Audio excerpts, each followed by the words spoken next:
Hi friends, வாங்க இன்றைக்கி நம்ம வந்து ஒரு சின்ன தப்பு செய்யும்பொழுது அந்த தப்பு வந்துட்டு எந்த அளவுக்கு வந்துட்டு அது வந்து ஒரு ப்ராப்ளம் கொடுக்குது அப்படின்றத நம்ம பார்க்கலாம். இந்த ப்ளவுஸ் பார்த்திங்கன்னா இது வந்து லெஃப்ட் சைடு வந்து நம்மளோட அந்த ஹார்மோல் டாட் போட்டிருக்கோம். அந்த ஹார்மோல் டாட் வந்து ரொம்ப நல்லா நீட்டாக வந்திருக்கு. நம்ம இப்படி ஃப்ளாட் பண்ணி பார்க்கும்போது நல்லா ஃப்ளாட் ஆகுது, சுருக்கம் எதுவும் இல்லை.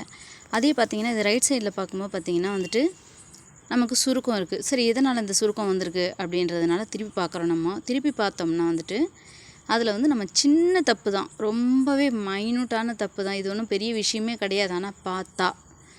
ஆனால் இதை நம்ம அப்படியே வந்து நம்ம போடணும் இந்த ப்ளவுஸுன்னு நினச்சோம்னா கண்டிப்பாக அந்த இடம் வந்துட்டு அப்படி இழுத்துக்கிட்டு நிற்கும் ஒரு மாதிரி.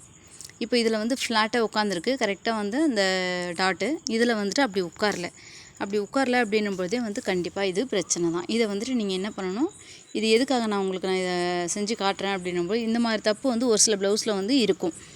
அதை வந்து அவங்க பெருசாக வந்து எடுத்துக்க மாட்டாங்க. இது ஒன்றும் இல்லை, இதனால் ஒன்றும் பெருசாக பாதிக்காது அப்படின்னு நினைப்பாங்க. ஆனால் வந்து போடும்போது அந்த இடம் கண்டிப்பாக வந்து ஹாம்கிட்ட இழுத்துக்கிட்டு நிற்கும். அதனால் இப்போ வந்து நம்ம அதை பிரிச்சுட்டு அதை வந்து கரெக்டாக வந்து எந்த பக்கம் நம்ம அந்த இது படியணுமோ இங்கே பாருங்கள், பிரித்து விட்டோன்னு ஃப்ளாட் ஆகிடுச்சு.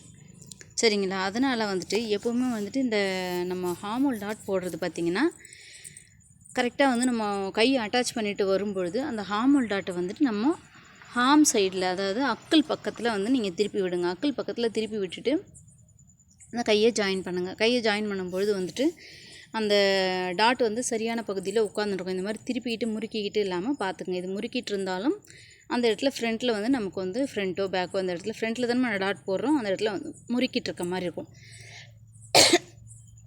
பார்த்தா இது ஆனால் குட்டி ப்ராப்ளம் தான். ஆனால் குட்டி ப்ராப்ளம் பார்த்திங்கன்னா வந்துட்டு நமக்கு ஒரு மாதிரி ஃபினிஷிங்கே வந்து நல்லா இல்லாமல் பண்ணிடும். இப்போ பாருங்கள், நான் அதை பிரிச்சுட்டு நான் சரி பண்ணிட்டேன்.